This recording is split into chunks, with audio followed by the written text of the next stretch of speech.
Selamat pagi, salam mendoan menyatu dalam doa dan renungan dari Katedral Yesus Raja Purwokerto, Selasa 17 Maret 2026, bersama saya Frater Theodulus Simasaputra. Sobat mendoannya terkasih, hari ini kita diajak untuk merenungkan sabda Tuhan dari Injil Yohanes bab 5 ayat 1-16. Marilah kita menyiapkan hati untuk mendengarkan sabda Tuhan. Dalam nama Bapa dan Putra dan Roh Kudus, amin. Inilah Injil suci menurut Yohanes, dimuliakanlah Tuhan. Pada hari raya orang Yahudi, Yesus berangkat ke Yerusalem.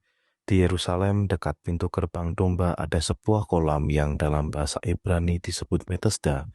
Serambinya ada 5, dan di serambi-serambi itu berbaring sejumlah besar orang sakit, orang-orang buta, orang-orang timpang, dan orang-orang lumpuh yang menantikan gonjangan air kolam itu. Sebab sewaktu-waktu turun malaikat Tuhan ke kolam itu dan menggoncangkan air itu, barang siapa yang terdahulu masuk ke dalamnya sesudah goncangan air itu menjadi sembuh, apapun juga penyakitnya.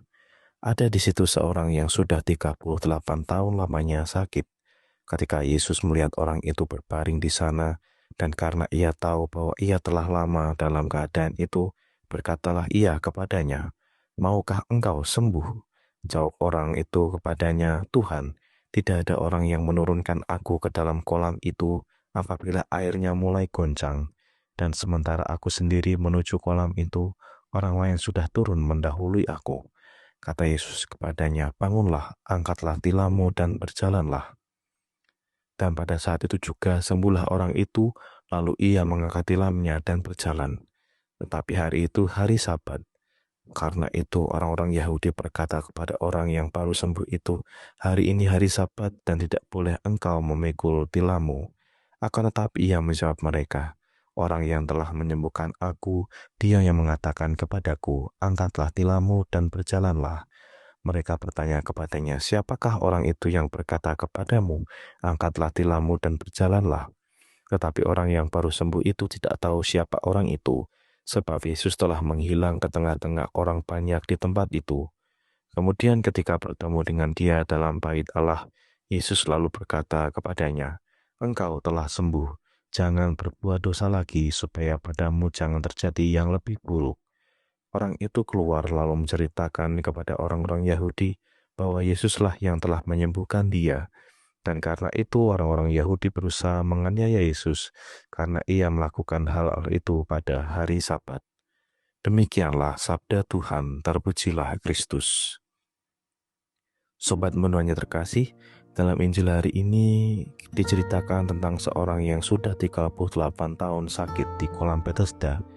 Ia menunggu kesembuhan, tetapi tidak ada orang yang menolongnya masuk ke kolam ketika air bergoncang. Ketika Yesus Kristus datang, ia tidak hanya melihat penyakit orang itu, tetapi juga melihat penderitaan dan kesepiannya. Pertanyaan Yesus sederhana namun mendalam, "Maukah engkau sembuh?" Pertanyaan ini bukan sekedar tentang kesehatan fisik, tetapi juga tentang kerelaan hati untuk berubah dan bangkit. Seringkali kita juga merasa tak berdaya, namun Yesus memberi perintah yang mengubah hidupnya. "Bangunlah, angkatlah tilammu dan berjalanlah." Kuasa Tuhan membuat sesuatu yang mustahil menjadi mungkin. Kesembuhan tidak hanya memulihkan tubuhnya, tetapi juga memulihkan martabat dan hidupnya. Kita belajar bahwa Tuhan melihat setiap penderitaan kita. Ia datang bukan hanya untuk menghibur, tetapi juga mengangkat kita untuk hidup yang baru. Marilah kita berdoa. Ya Bapa, Engkau melihat kelemahan dan pergumulan kami, seperti Engkau melihat orang sakit di Betesda.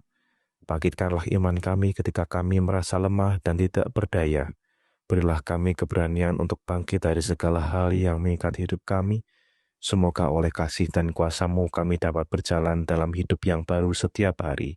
Dengan pengantaran Kristus Tuhan kami. Amin.